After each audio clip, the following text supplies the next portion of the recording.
අංක 1 බ්‍රේක් හදාගන්න. මේක වැඩේ නැගලා යනකොට නාස්ත ගැනීම හා සම්බන්ධව විශාල වගකීමක් තියෙනවා. වැඩේ ඊට බාරගත්තා වගේ නෙමෙයි අදගෙන යන එකයි අමාරු. දැන් ගැලවිලා තියෙන එකනේ. නේද? ඒ තමයි බ්‍රේක් හදාගන්න. වැඩේ පටන් ගත්තොත් දාගෙන ඩැක්ටර් ලෝඩ් එකක් බාපුවා කියලා මං කිව්වේ ඒකයි.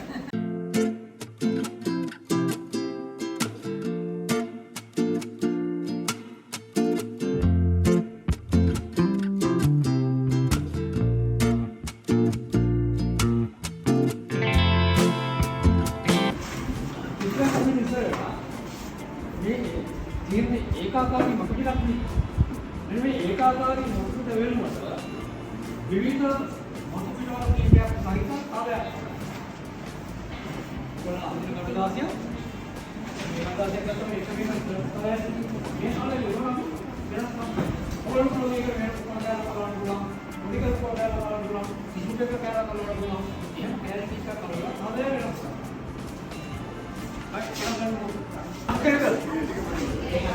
මම කියන එක ඇහෙනවද එහාට? ඇහෙනවනේ. හරි එනකොට මෙහෙමයි. අපි චිත්‍ර අඳින්න පාවිච්චි කරන මොකක් හරි කඩදාසියක චිත්‍ර අඳින්න සාමාන්‍යයෙන් එකම විදිහේ කඩදාසියක් මත නිසා මේ එකම විදිහ වෙනස් කර ගැනීම සඳහා කඩදාසියේ මතු පිට තලය වෙනස් කරනවා. ඒකට ඔයගොල්ලෝ කරන්න පුළුවන් ඕන දෙයක් කරන්න පුළුවන්. ඕනනම් පුළුවන් වෙන ප්‍රශ්නයක් තියෙන කැලල කලවන්න. අපි හිතමුකෝ අපේ රෙජ සීට් එක උඩ අලවනවා රෆ් බෝඩ් කැලල. එතකොට ඒ තලයයි මේ තලයයි තල දෙකක් වෙනස් වෙනවනේ. හරි පටන් ගන්නකො.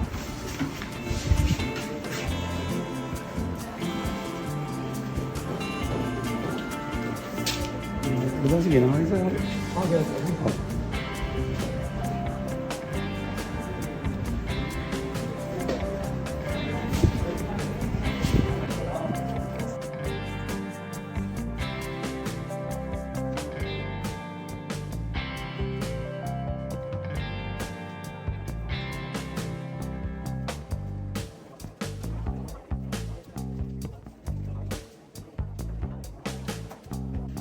අංක 1 බ්‍රේක් හදාගන්න. මේක වැඩේ නැගලා යනකොට නාස්ත ගැනීම හා සම්බන්ධව විශාල වගකීමක් තියෙනවා. වැඩේ ඊට බාරගත්තා වගේ නෙමෙයි අදගෙන යන එකයි අමාරු. දැන් ගැලවිලා තියෙන එකනේ. නේද? ඒ තමයි බ්‍රේක් හදාගන්න. වැඩේ පටන් ගත්තොත් දාගෙන ඩැක්ටර් ලෝඩ් එකක් බාපුවා කියලා මං කිව්වේ ඒකයි. ඒ කියන්නේ එහෙම මේ මම කිව්වේ මොකද්ද? අඳින්න ගන්න තලය හැමදාම අපි අඳින්න සාමාන්‍ය බලන අඳින්න එකම ඒකාකාරී තලය. අපි ඉස්සෙල්ලා මේ ඒකාකාරී බව නැතිවීම සඳහා යමක් කරමු කිව්වා. කියනවනේ. ඒකාකාරී බව නැතිවීම සඳහා යමක් කරන්න මේක කිව්වන් පස්සේ අර කොලේම නැතුණ අන්තිමට. දැන් මෙහෙම නෙවෙයි. මේ අපේ මේ කවුද මේ? හරි. දැන් මම හැමදාම අඳින ඒකාකාරී තලය වෙනුවට අපි තලය වෙනස් කරගෙන තියෙනවා. තලය වෙනස් කර ගැනීම කියන කාර්යය දැසට පස්සේ අංක 1 තලයක වෙනස්කමක් දෙන්න කියලා තලය නැත්තටම නැති කරගන්න. ඒකයි තලේ නෙමෙයි. වචන හරියට පාවිච්චි කරන්න. වචන අහන්නේ නැති. පාවිච්චි. හරි ඊළඟ වැඩේ. නිරායාසයෙන්ම අද දිනේ වැඩ ඉතාමත්ම අල්පේච්ඡ භාවයෙන් යුක්ත කරා. එහෙනම් ඉතාම සරල සහ ආවම කරන්නේ කියලා මිනිමලිසම් එකක් තියෙනවා. අපි බැරිම ඔබ පහළ ඔබලක් අදන්න බෑ ඩීජේ එකක්. නේ වෙනද අම්මලා මේ පිටපත ගිල වතුනාව කියලා කියලා ගම වටේම කරසියන් යනවා වතුන බාන්තුනින් ගහන. ඒ වගේ වෙලා තියෙන ආවම කරන්නේ කියන එක දන්නේම නැහැ. ඒ නිසා අපිවත් ඒක දැනගන්න. ඉතාලම සුන්දරයෙන් මේ වැඩේ කරලා වැඩි ප්‍රතිඵලයක් ගන්නවා. හරි. ඊළඟට අපි අඳිනවා මේක උඩ දැන් ඔන්න කිසි. හරි. මේකවෝනේ හරතවෝනේ ඉනිවිස වාග්න කරනවා. පාටියක් දාන්න නන්නතර වෙන්න දාන්න. රූප එපා. නාස්ද වැලද කොළද මාල්ද පෙට්ටියද වට්ටියද හක්කියද ඒවත් එපා. පාටියක් දාන්න කඩදාසි හැබැයි පාටියක් දාන්න සංඥා. ඒ කියන්නේ වර්ණ සාන්තර කියනවා වගේ නේද? ඕලද තනියම මයිගේ කණ්ඩායම තනි වෙලා ටීම් එකක් හදාගන්න. අපේ මාතෘකාව මේක. ඒකට අදාළව වර්ණය යොදනවා. යොදනකොට යොදන්න ඕන ෆීලිං එක, භාවය එක, හැඟීම් එක වර්ණ දාන්න. කාලය ගන්න එපා. මේ යන කඩේ යනවා මේ කාලේ දුකින් දානවා මේ කාලේ දුකින් දානවා මේ කාලේ දුකින් දානවා. තාම මේ විදියට දින්සෙන් දානවා ගහයෙන් දානවා කකුලෙන් දානවා ඕනේ. හරි. ඔය කාලය තුන දාන්න හැබැයි ඔයගොල්ලෝ හැංගීමක් මුල් කරගන්න. ඒ ෆීලිං එකත් එක්ක දාන්න. ඒ ටීම් එකට හලසින් කරනවා. ඔය මේක අපරාධ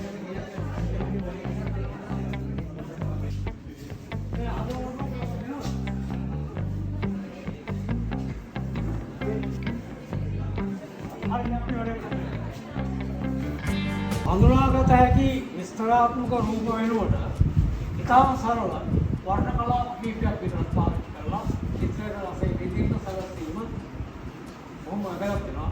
මොකද උතන ඕනේ නැහැ. දැන් වර්ණ පාවිච්චි කරන්නේ රූපයක් පුළුවන්. එමේ සාමාන්‍ය හම්බුනා වෙලාදී පාට ගන්නනේ 60 තලයක් ඇතුළේ. 60 තලයකින් බැහැරව පාට ගන්නෙම නැහැ. උන්ච කාලේ පුරුදු කරනවා ලයින් එක ඇතුළේ පාට කරන්න අපේ එක නියම හපන. එහෙමයි හිතන්නේ. ලයින් එක ඇතුළේ පාට කරනකොට ඔක්කොම හරි කියලා අපි හිතන්නේ. එහෙනම් ලයින් එක ඇතුළේ පාට කරලා කියන්නේ 60 තලයක් ඇතුළේ පාට කරන වගේ තෘප්තියට වඩා සමහරට නිරායාසයෙන් නිදාස් වර්ණ 60 තල කීපයක් පමණක් යොදලා ඒ මත තමයි අදහස් ඉදිරිපත් කරන අවස්ථාව සැලසෙනවා නම් පොඩි කොමාවීමක් කියවීමක් සිද්ධ වෙනවා. චිත්‍රයට අන්කලින් කියපු කතාවට යනවා. රූප අවශ්‍ය වුණාට අත්‍යවශ්‍ය නැහැ. ඒ රූප ඕනමයි කරන්න නීතිය නැහැ.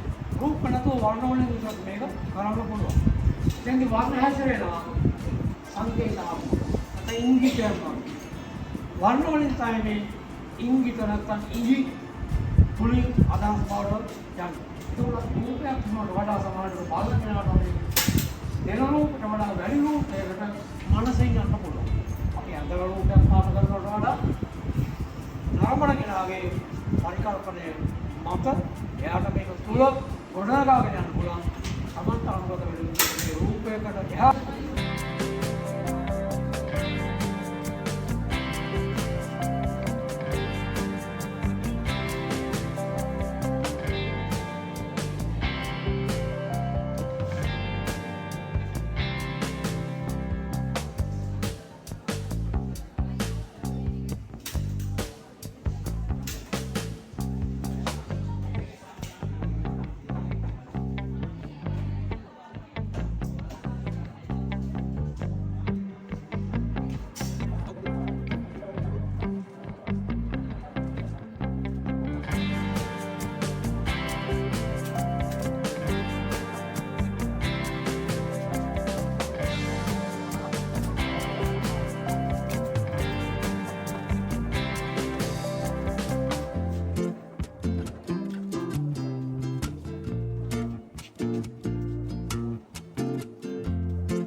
මේ ඕල කරපු වැඩේමයි.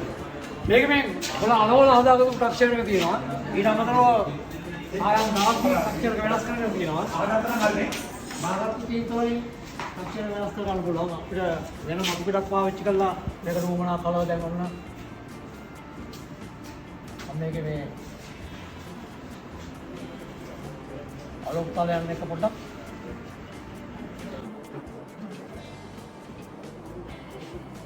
මේ අවසානයේ වල කරන්න මොනවාගේ මාතෘකාවක්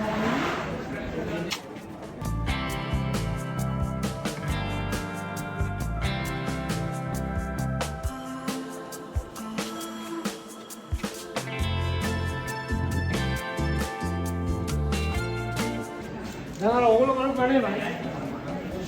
කරුණාට සිතානේ කරලා තියෙන්නේ. ඒකාකාරී කන්දල්සක් වෙනවා. විවිධ තලයන් එක අලුතින් කරන කරනවා. විවිධ වර්ණ තලයන් ආලෝක කරලා ඒවට වෙන වෙන ඉෆෙක්ට් දෙන්න පුළුවන්.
දැන් අපිට ඕනනම් පුළුවන් මේ නරෙන්නේ නැතුව ලැහැන්නේ නැතුව දාලා ටිකාව ඉන්නවා මේ දීසාර කෂණ කරන්නේ කියන්නේ.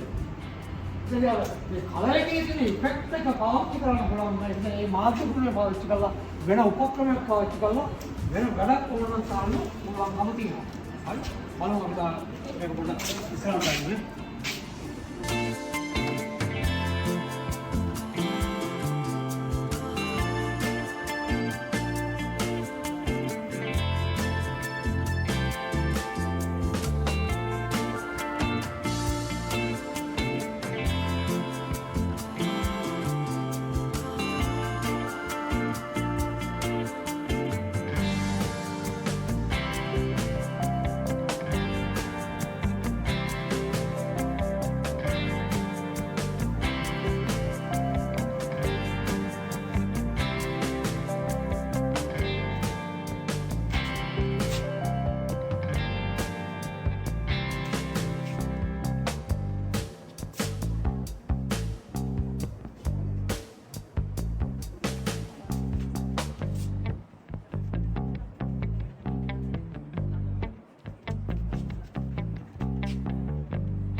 දැන් අපිට පැසල් වර්ණ කීපයක් දියසා වර්ණ කීපයක් ඒ විදිහට පාස් කරන්න පුළුවන්.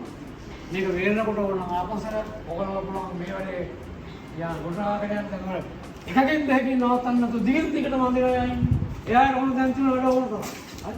මේක තියෙන වෙලාව ඔය බත් පැකට්ටයක් එහෙම ලියාගෙන වාඩි වෙලා නේද? එහෙම කල්පනා කරපුවා මොනවා හරි කරන්න එහෙම ආසයි කියලා හිතන නිසා මොනවා හරි ඉදිරිපත් කරන්න පුළුවන්.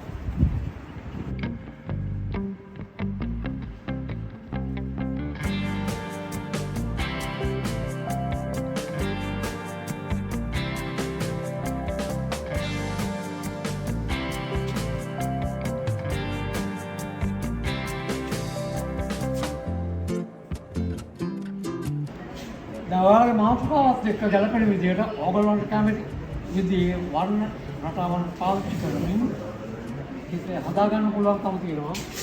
එතනදී මේ රූප ප්‍රදාන කරගන්න ඕනේ නැහැ. නේද? ඔයගොල්ලන්ට අවශ්‍ය හැඟීම මුල් කරගෙන යන විදිහට ඉදිරිපත් කරගන්න පුළුවන්.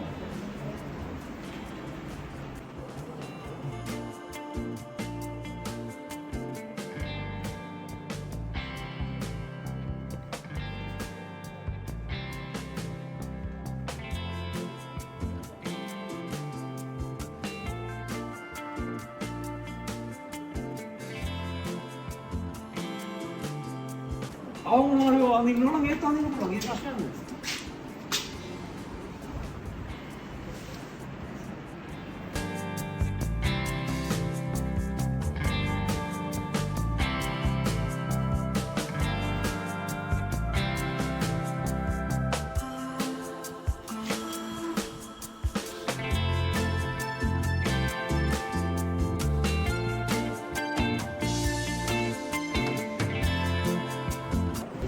ඔයගොල්ලන්ට පෙන්සලක් පැසල් කරලා දියසාර ටිකක් ස්මෝක් කරලා පෙන්සලක් ඒ වගේ ඔය රබර් කරලා පොළොක් පාවිච්චි කරනවා විශ්වමාධ්‍ය නිර්මාණය කරන අලුගාන වාරයක එක දවසක් දෙන්න.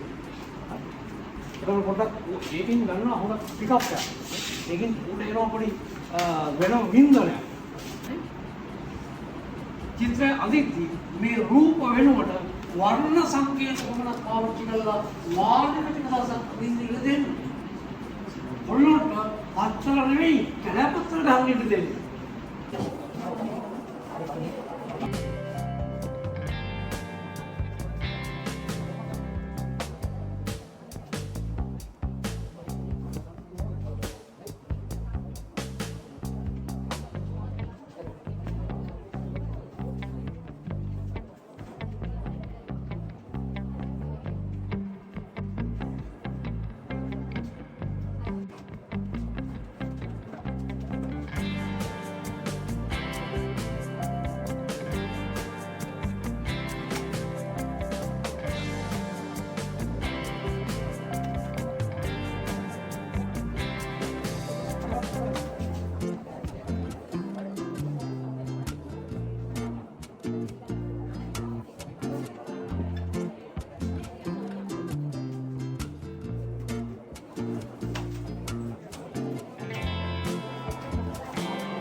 දාරාඩේ ආපස්සට මවුන්ට් එක වියකට වෙනස් වෙනවා. වෙන කලාපම් එකක් වෙනවා. ඩැක් එකක් දාලා ඉන්නවා. ඒකෙන් අර ඔයගොල්ලෝ මේ ලෝකයක අදින්න ළමයි උදාහරණයක් ප්‍රකාශනාත්මක අගය කරන ප්‍රකාශන සූත්‍රයේ තියෙන අපේ සවිස්තරාත්මක අගයකට යන දෙයක් ඉතාම සරල සිම් හදයන් පමණක් පාවිච්චි කරලා ලෝගෝ හස්තන්න පුරුදු කරගන්න. ඒකෝට අපේ ලෝගෝ වලට කියන්නේ ලෝගෝගේ අර්ථවත් වෙනවා. ස්වාභාවික රූප වලින් ගොඩක් තකලා ලෝගෝ ඉදිරිපත් කරන වෙනකොට ඒගොල්ලෝ ළමයි ලවා වුණා සංකේතාත්මක රූප පාවිච්චි කරන්න කොහොමද ලෝගෝ එකක් කියන්නේ සංකේතීය හැඟීමක්. ඒ වගේ අවස්ථාවක් පාවිච්චි කරනවා. ඉතින් මේ පැස්කල් කියලා නෑ ඒක විදියට වර්ණ කරලා වෙනකොට මිශ්‍ර කරලා වෙන ආධ්‍යාත්මික එක මුහු කරලා නැත්නම් ගොඩක් ස්මෝකී පාවිච්චි කරලා එහෙනම් අඩු විදියට අඳලා ඕනම විදියට ඒ වැඩේ කරගෙන යන්න පුළුවන් වෙනවා.